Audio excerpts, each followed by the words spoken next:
Ya, vale, pero básicamente eso es lo único, ¿no? Que te has enfocado por un profesor y has investigado. Todos los demás, aquí tenemos Jesús Martínez. ¿Alguna vez ha escuchado sobre la Escuela Central de Música o la Academia Central de Música? María José me imagino que también ha escuchado un poquito. Entonces, ¿por qué mi decisión de contarles un poco la historia sobre esta escuela? Porque el 70% de los intérpretes más fuertes que tenemos en siglo XX y siglo XXI, todos vienen de esa escuela. Todos. Y si no son intérpretes son profesores. Y los jóvenes extranjeros que ganan hoy en día en concurso, la mayoría, si mirar sus currículum, la mayoría trabaja con profesores de la Escuela Central de Música en Moscú o de la GNIESIN. De la GNIESIN ya hicimos un programa, lo podéis escuchar en YouTube. Pero sobre la TSEMSHA, bueno, es abreviado, en ruso es Centralna Muzikальная Школа.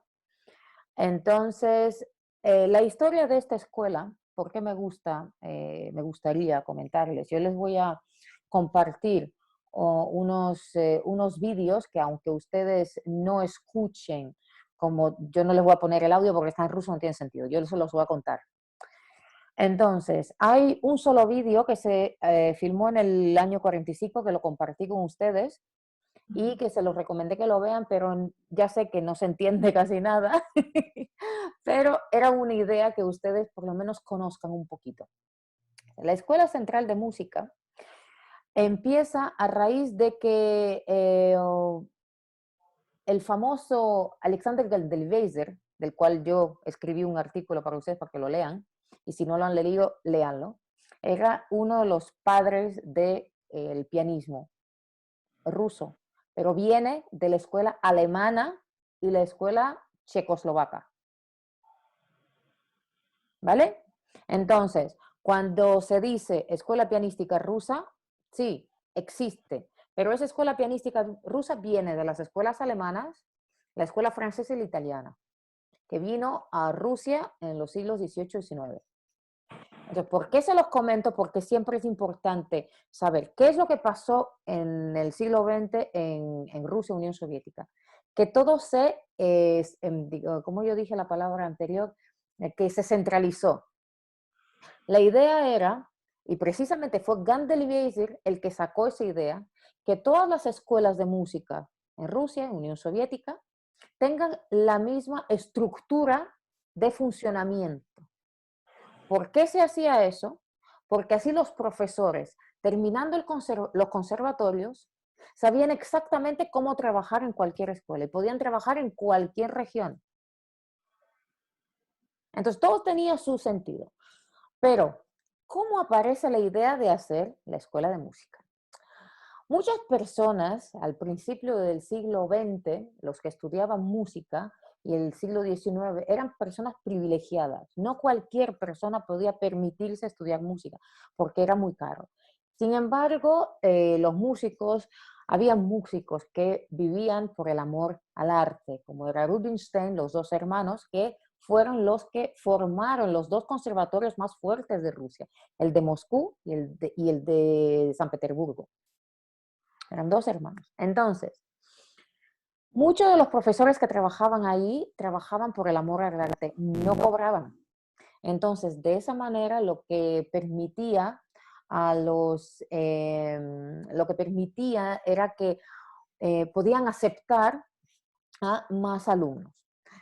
Pero había otra cosa. Esto estamos hablando del conservatorio. Pero ¿quién preparaba a los niños para el conservatorio? Y ese es el gran problema que hoy existe en Europa. Hay muchos conservatorios y en muchos países más. ¿Me escucháis bien o hay interferencia? Sí, ¿Está bien, no?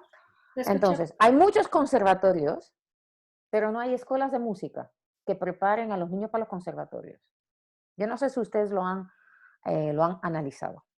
Entonces, ¿por qué yo también decidí hacer este programa? Porque a mí me gustaría que cada uno de ustedes se pongan en un plan de que ustedes son los posibles propietarios de unas escuelas que pueden ofrecer una posibilidad de preparar a los niños a conservatorios de alto nivel, que hay muy pocas. Entonces, para poder dar el primer paso y el objetivo de abrir esa escuela de música, la idea vino, ahora realmente es algo que usted seguramente no han sabido en ningún lado. Hay muy poca información castellana, la verdad. Y estoy harta de estar buscando y casi no hay nada. Y eso me fastidia porque limita mucho nuestra experiencia y nuestro, digamos, nuestra inteligencia. Nos falta información. Entonces, todo viene a raíz de León Tolstoy, el escritor. ¿Os acordáis que yo les compartí en nuestro chat la relación que tuvo Alexander Geldelweiser con León Tolstoy? León Tolstoy ya era un personaje histórico, ya en ese momento tenía como 80 años, y era en cierta manera un profeta, era ya un filósofo, era mucho más que un escritor. Geldelweiser era un joven de apenas 20 y pico años, y de alguna manera hubo una conexión intelectual entre ellos dos y se pasaban los días jugando ajedrez, pero al mismo tiempo León Tolstoy era uno de los, digamos, artistas, de los artistas, de los genios, que veía más allá de lo que estaba sucediendo en ese momento en Rusia. Él sabía que el modo de vivencia social que existía en Rusia era imposible que uh, que siga por muchos años más, porque eran muchos años de feudalismo, era el país que más feudalismo digamos, ha mantenido por casi un siglo o más.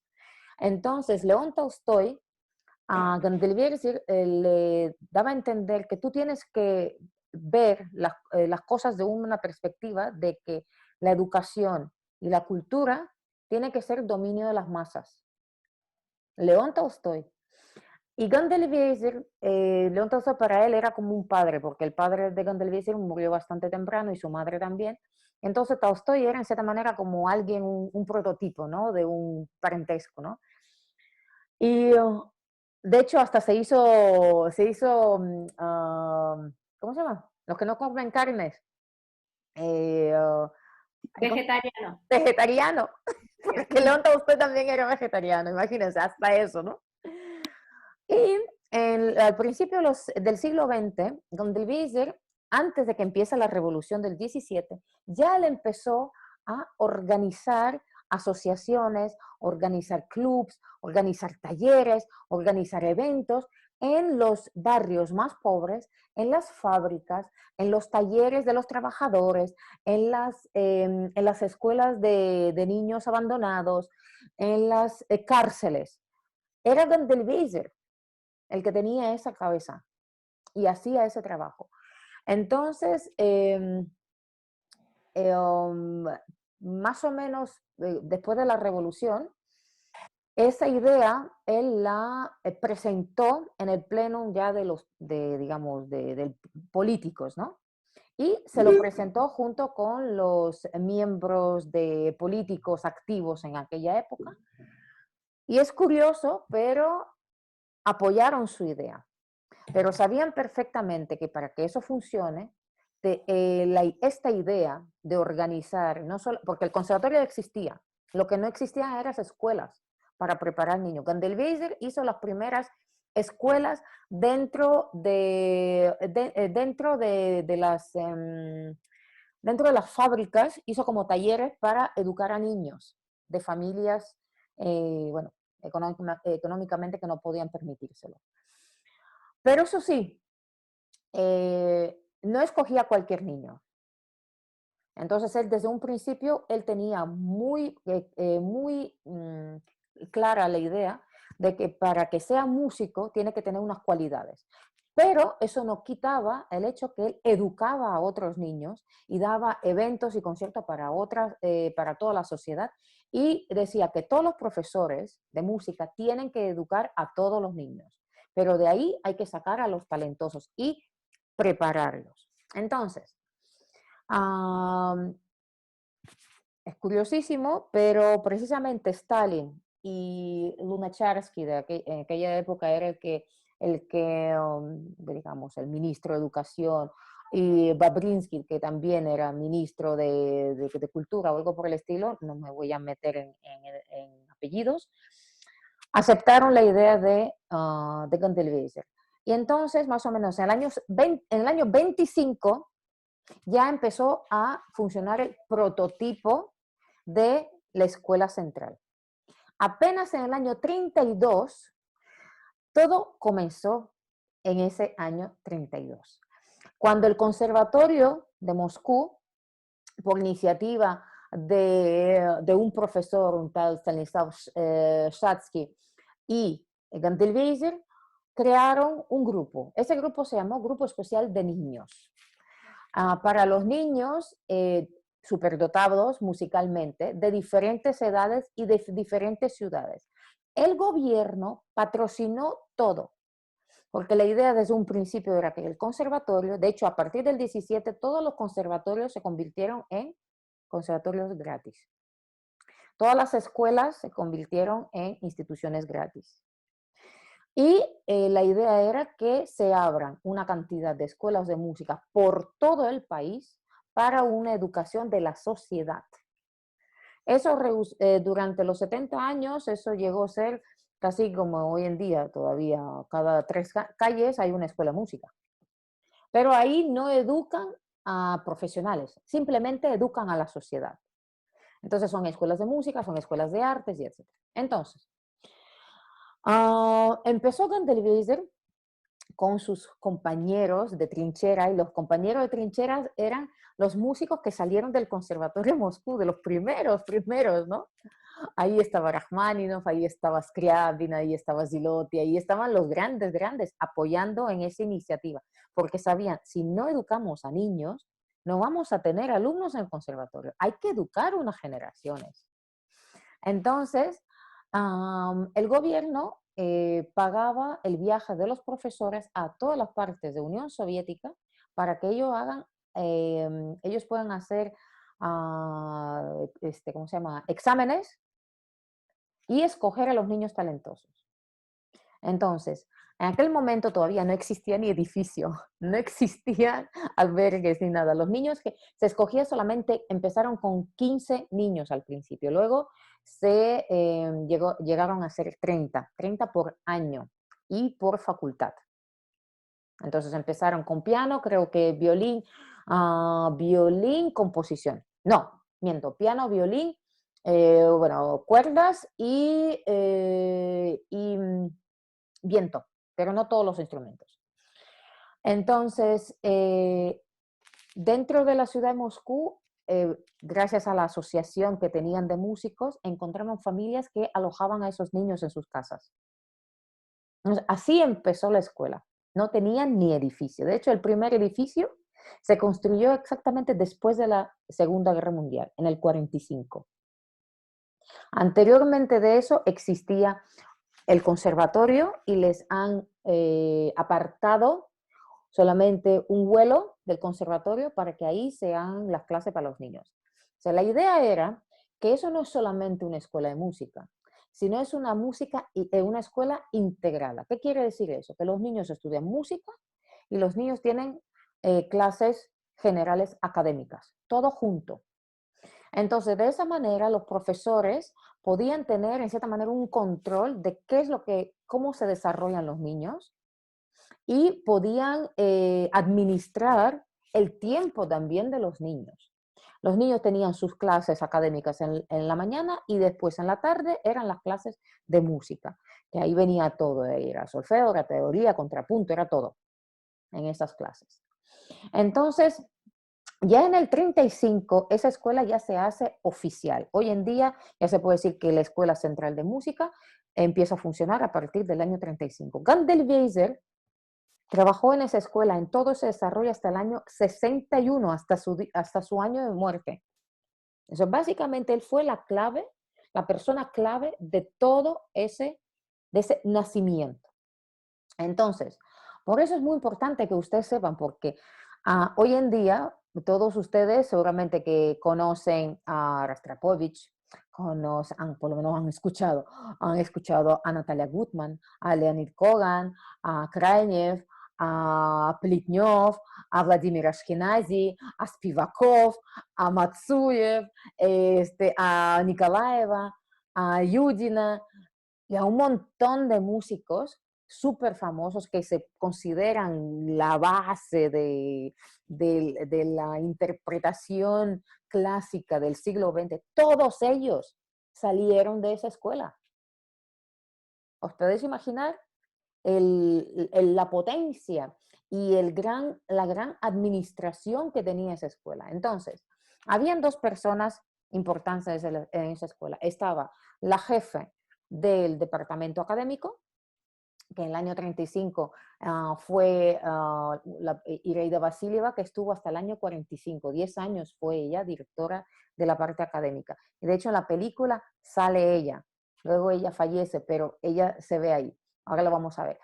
Y la parte musical la lleva todo Gandelweiser. Luego ella le pasa digamos, la batuta a otros profesores más jóvenes y él solamente se queda en la parte pedagógica y artística. Entonces, las clases musicales, ¿en qué consistían? Eso es muy importante porque si ustedes en un futuro tenéis una ambición, porque yo considero que cualquier persona tiene que tener una ambición de hacer una escuela de música diferente, algo más fuerte, algo realmente que dé resultado, tengan en cuenta los horarios. Se trabajaba, y hasta el día de hoy, solfeo, armonía y escucha musical, no es apreciación musical, es hora de escuchar música. Eran 2 horas a la semana. Las clases individuales de instrumento eran de 2 a 3 horas a la semana. Tenían coro, tenían ya los mayores, tenían polifonía y armonía, y los niños pequeños empezaban con educación psicomotórica a partir de los 4 años. 4, no 8, 4. Entonces, el hecho de integrar el concepto académico y artístico, Gandelweiser siempre tenía en su cabeza que las escuelas tienen que educar a seres humanos cultos, seres humanos que puedan apreciar el arte en general, seres humanos que puedan desarrollar una empatía, digamos, bueno, ser personas, una sociedad educada. Y eso se podía hacer a través de la música. Es por eso que él siempre, igual que Kabalevsky, que también fue su alumno, Kabalevsky después siguió el proceso del trabajo de Gandelweiser y desarrolló una metodología para todas las escuelas, no escuelas de música, para todas las escuelas académicas, desarrolló una metodología de cómo educar a todos los niños en un conocimiento musical. Y que vamos a poder hablar también sobre ello y sobre todo que yo voy a hacer la entrevista al nieto de Kabalevsky, ustedes van a flipar y todo. Ahora, hoy en día queda vivo el último alumno de Gandelweiser, a que Gandelweiser educó desde los 6 años hasta los 16. Ese señor vive en Estados Unidos, él se llama Alexander Braginsky, yo le he hecho una entrevista en mayo del año pasado, la podéis buscar en YouTube y escúchenla, es muy interesante, porque cómo trabajaba Gandelweiser era algo sublime. En lo que más se enfocaba él era en el texto del compositor. Él no permitía que los alumnos inventen lo que se le pegue la gana con el texto compositor. Él educaba respeto por la escritura del compositor. Era muy interesante. Y precisamente Alexander Braginsky nos contó en la entrevista de que en las clases él ponía las partituras, tú a la siguiente clase tenías que traer la partitura de memoria. Así se los digo, para que vean también la exigencia. Pero el profesor, podía decir, hoy no tenemos clase, y por ejemplo el alumno pregunta, ¿por qué? No has mirado suficientemente bien el texto, no lo analizaste. Entonces, desde niño pequeño, de 5 o 6 años, él les educaba leer con un análisis, una precisión la partitura, aparte de que educarle estilo y todo eso de la parte técnica, ¿no? Pero era muy importante la lectura del texto y el aprendizaje de memoria. Entonces, hoy en día, bueno, no, hoy en día no. A partir de que Gandelwieser abre la escuela, otra clave muy importante era que muchos de los niños no tenían instrumentos en casa, entonces no podían estudiar. Por eso la escuela estaba abierta casi 24 horas al día. Abrían a las 5 de la mañana y cerraban a la 1, 2 de la mañana, para que los jóvenes puedan venir a la escuela a estudiar. Eso también es un hecho muy importante porque hoy en día se olvidan que hay jóvenes que no tienen esas posibilidades, que quieren estudiar pero no tienen dónde. Y hoy en día incluso en Rusia hay jóvenes, que yo conozco esos jóvenes, que no tienen instrumento en casa y tienen que levantarse a las 6 de la mañana para ir a la escuela, estudiar y tener las clases y regresar a casa a las 10 o 11 de la noche. Y el día siguiente otra vez llegan porque no tienen instrumento en casa. Hoy en día, como casi 100 años después. Entonces son cosas que también hay que pensar. Si ustedes en algún momento quieren abrir una escuela, tenéis que ofrecerle a los jóvenes esas facilidades, porque no todos, y sobre todo si son niños talentosos a veces vienen de familias muy humildes, que no pueden ni comprar ni un teclado. Entonces hay que ofrecerles eso. Entonces, hoy en día, bueno, ya se lo dije al principio, que por estadística mundial, el 80% de los músicos que hoy tienen más peso que nadie, el 80%, son exalumnos de esa escuela central. Incluso no solamente rusos, hay muchos extranjeros que también estudiaron en esa escuela. Entonces, ustedes conocen sobre Dmitry Kharastovsky, por ejemplo, la francesa Vanessa Latarché estudió también en la escuela central. En la escuela central se educó a los arpistas más famosos del día de hoy, se educaron en esa escuela porque ahí trabajaba una de las mejores profesoras, Vera Dúdova, que fue la que formó a los arpistas. Hay 4 arpistas, por ejemplo, en España, que fueron alumnas de ellas en la escuela central y después en el conservatorio. Hay contrabajistas españoles, que yo no sé por qué no lo hablan, no lo dicen, que se educaron en la escuela, se fueron aceptados en la escuela central desde los 15 años, 14, 15, claro, antes muy complicado, 14, 15 años, terminaron la escuela central y después se fueron al conservatorio. Sí, cuatro contrabajistas españoles. Y hay muchos más músicos que se formaron en esa escuela extranjeros y hoy en día están viviendo en el mundo y son los que llevan el legado de esa escuela fuerte que se conoce.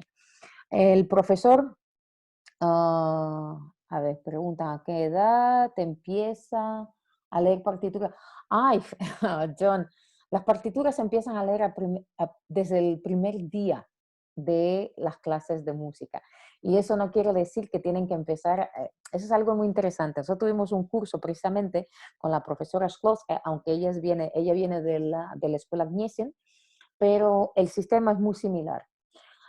A partir de los 3 4 años ya escogen un grupo, se llaman los niños como preescolar musical. Solamente esa parte de educación es de pago, pero no es mucho, realmente no cuesta mucho. En fin, la cuestión es que los profesores educan a los niños a leer para las partituras sin que los niños se den cuenta. Entonces hemos ya tenido un curso con la profesora Schloska, que de hecho ustedes pueden comprarlo en la página web nuestra, que está en venta y cuesta bastante económico. Y ahí hay 4 clases con la profesora buenísima de cómo trabajar con niños a partir de 4 años en piano. Estamos hablando de piano. Entonces, la idea es que todo es juego musical, oído, memoria. Luego, al mismo tiempo que desarrollan el oído y la memoria, poner la partitura, pero no enfocarse en la partitura. La partitura tiene que estar ahí, pero no decirle al niño, mira, este es un do, este es un re, no. Enseñarse en el piano y hacer que auditivamente él toque. Luego, mira, lo que has tocado está aquí. Y eso poco a poco el niño, primero es que se le quita el miedo a la partitura, porque claro, es un idioma nuevo, son letras nuevas para ellos. Eso para que no se frustren, hay que hacerles tocar. La teoría tiene que estar introducida dentro de la práctica, no al revés. Hay muchos países que empiezan primero con la teoría, tienen a los niños ahí 3 años chupándose solamente la teoría, que es un horror, la música sin teoría, la teoría sin música, y después quieren que los niños sigan haciendo música. Imposible. La música hay que educarlo con la belleza de la música, hacerles que escuchen, que entiendan, que analicen, que busquen, saben, que ellos crezcan dentro de la música. Les voy a enseñar ahora, quiero compartirles con ustedes el vídeo y se los voy a ir traduciendo poco a poco, ¿vale? Para que ustedes, no les voy a compartir el audio, solamente el vídeo, y dentro del vídeo yo les voy a contar, les voy a traducir, porque claro, ya llevamos 36 minutos de charla, no nos va a dar tiempo a hablarlo hoy todo, yo considero que valdría, si ustedes quieren, podemos en algún momento dado hacer una segunda clase, me escriben luego si quieren, y para seguir este tema, porque realmente es un tema muy interesante, muy interesante. Y ahora yo les quiero compartir el vídeo, precisamente el único vídeo que existe que se filmó en el año 45. Ahora, pónganse en esta posición. Segunda Guerra Mundial. 4 años de guerra. 4. Unión Soviética pierde 27 millones de habitantes. 27 millones, en 4 años. Millones de niños se quedan sin padres. Lo que más se ha abierto en Unión Soviética fueron casas, escuelas, internados para niños sin padres. Y con todo eso, durante la guerra y después posguerra, las escuelas de música, los conservatorios, las filarmónicas, las salas de conciertos, todo seguía funcionando. ¿Cómo ustedes explican eso? En San Petersburgo, durante los 2 años de la hambruna, cuando el bloqueo de San Petersburgo, la gente se moría de hambre. Fue el único caso de la humanidad cuando se registró el canibalismo. Imagínense hasta qué nivel, ¿eh? Pero han conservado toda la riqueza del Museo del Hermitage. Han conservado todos los instrumentos de la filarmónica. Seguían tocando conciertos. La gente con hambre, pero iba a escuchar. Shostakovich escribe la séptima sinfonía, Leningrado, en esa época eh, y la estrenan en Leningrado.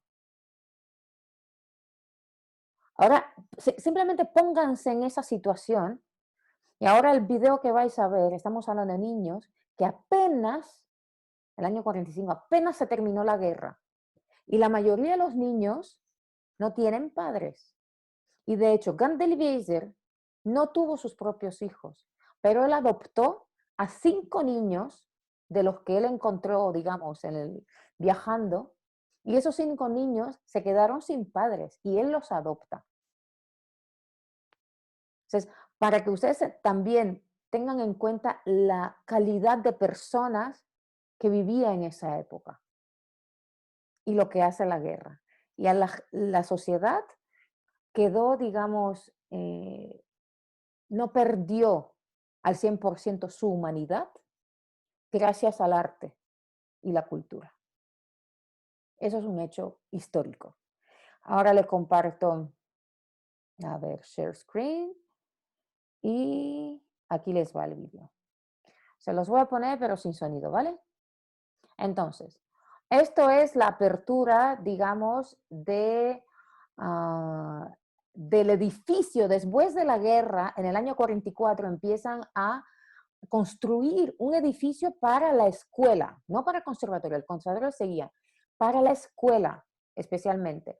Estas fotos son de los músicos familia. Aquí está Oistrakh, aquí estaba Yudina, está Emiliana, están precisamente esta joven Tirmianova, que, bueno, era una pianista tremenda, unos violinistas brutales que se llevaban todos los premios en Gilels, también alumno de esa escuela. Esta es la pianista y violinistas que se llevaban los premios de los concursos CISAI, que este es el conservatorio antiguo, todavía está conservado de la misma manera. Quedó intacto incluso después de la Segunda Guerra Mundial.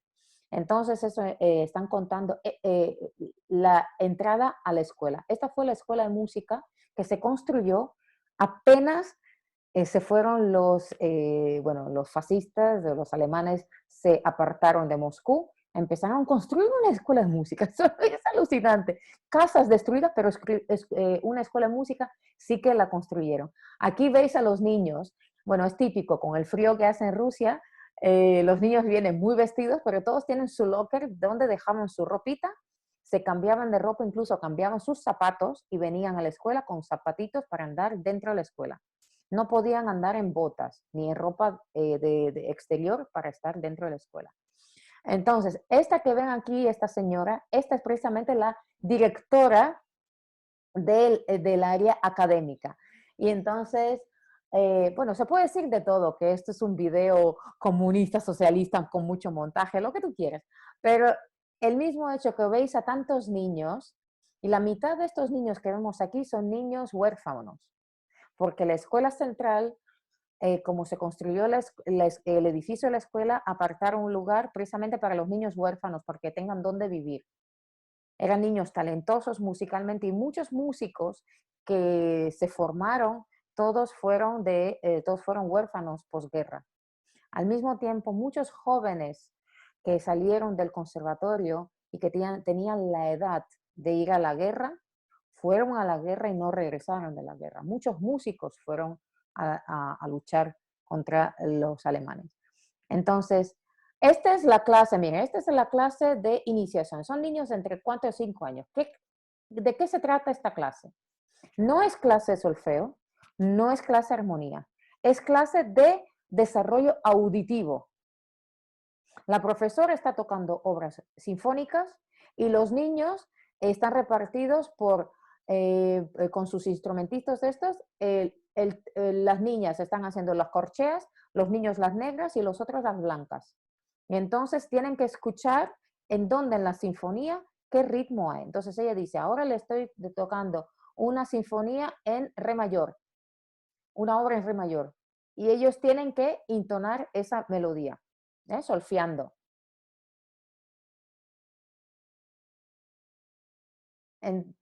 Entonces, las clases de este solfeo, y ya con mayorcitos ya hacen armonía, pero no es una simple armonía. Es polifonía, hacen mucha polifonía, y las clases de armonía y solfeo se trata de educar muchísimo el oído, pero no solamente, también es para componer. A partir del año 45, 47 ya se arma la primera facultad de composición infantil. Obviamente, ¿veis? Otra vez, la clase de los niños pequeñitos donde les enseñan a cantar. Bueno, aquí no se escucha el vídeo, pero los niños les enseñan a cantar, les enseñan a educarse con la música. Otra cosa que hacía Gandelweiser, Gandelweiser pedía muchísimo que todas las clases de solfeo, de coro, estén acompañadas con un poco de teatro, para que los niños tengan introducción también a las otras áreas, ¿no? Otras áreas académicas, artísticas. Otra cosa que durante la formación de esas escuelas, los profesores se impregnaban y buscaban material de música folclórica.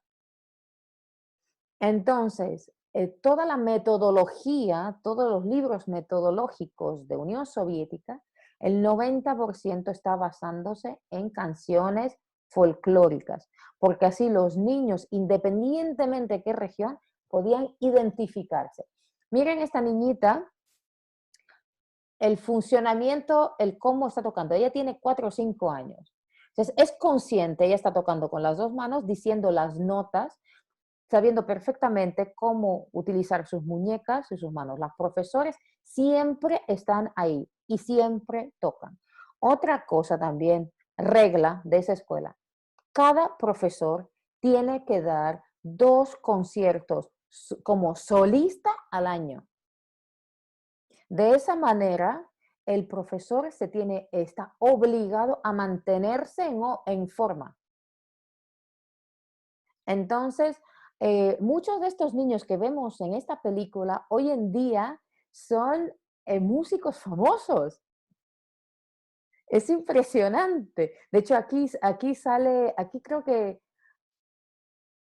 este es Garbaev, era uno también, si lo pone, si lo googlea, era uno de los ganadores del concurso de Tchaikovsky. Este niño bien, lo conocieron en Chukotka, ya veis sus rasgos. Los rasgos son muy, no es de Asia, es de Siberia, rusa. Entonces, ya veis, aunque sean así chiquititos, siempre tienen su profesor, su pianista acompañante, siempre. Y el pianista acompañante puede dar clase también a los niños y trabajar con los niños. Entonces, pero siempre el enfoque, el sonido. El sonido y, mire, están contando que precisamente el papá de ese niño falleció en la guerra y ese niño quedó huérfano. Y entonces al niño lo educaron, lo adoptaron en esta escuela y él creció en esta escuela.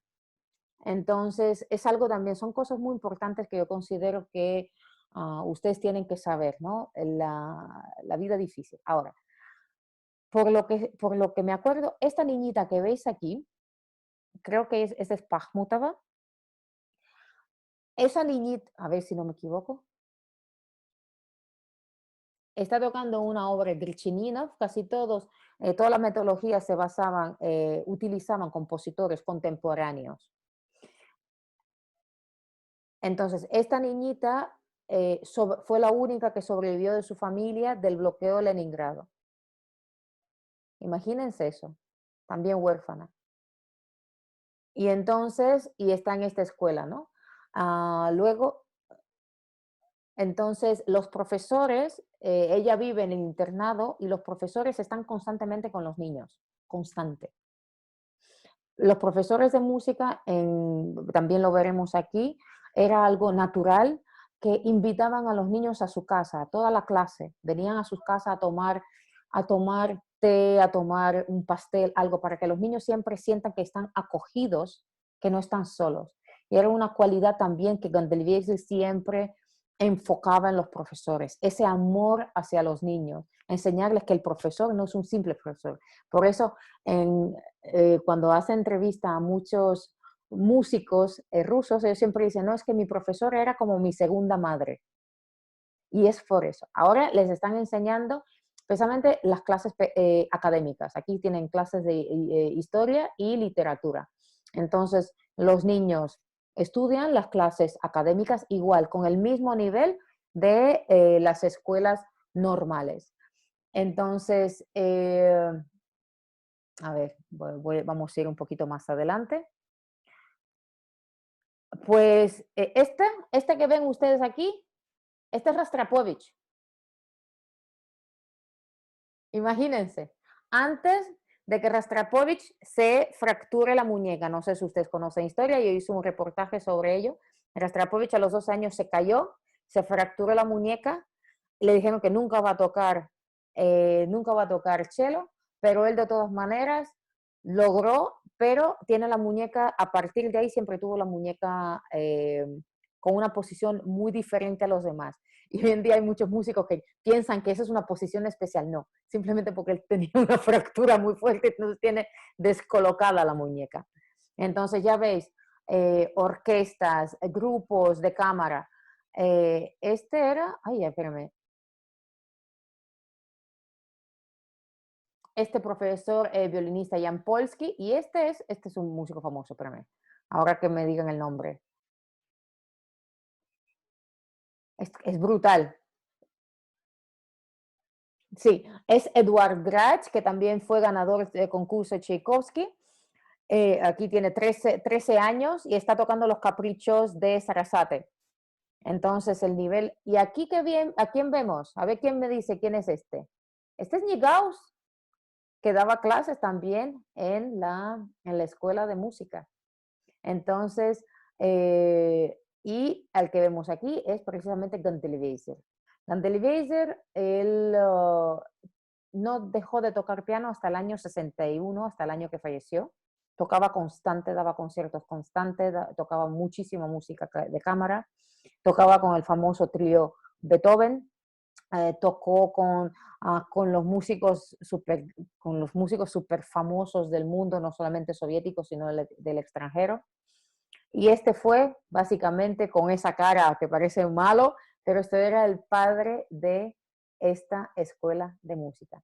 Esta es una jovencita, una pianista, ya veis, toca de una manera espectacular, pero falleció muy jovencita.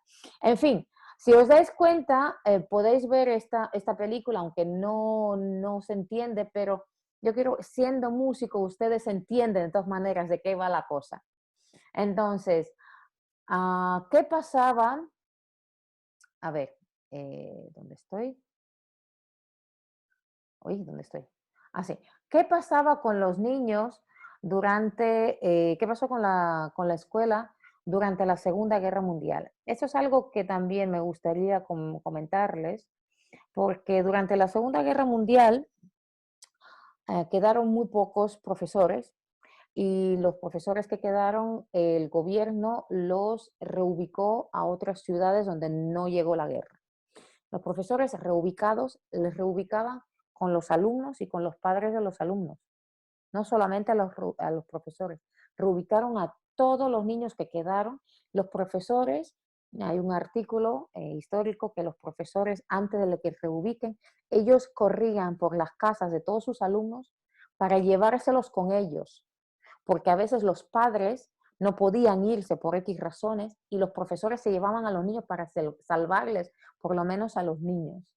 Entonces los padres que sí pudieron viajar a otras ciudades donde se abrieron las escuelas, en Novosibirsk, en Siberia, en Penza, hubo muchas ciudades que se abrieron a los conservatorios de San Petersburgo y Leningrado. Los padres que viajaron, ellos fueron los que se ocuparon de las partes administrativas de las escuelas. Fueron los padres por su propia cuenta, porque los profesores no daban abasto, tenían que mantener a los niños con clases, con música, con conciertos y con la cabeza fresca, independientemente de esa situación. Bueno, con esto voy a terminar ahora porque ya íbamos casi una hora y me gustaría que ustedes me hagan sus preguntas.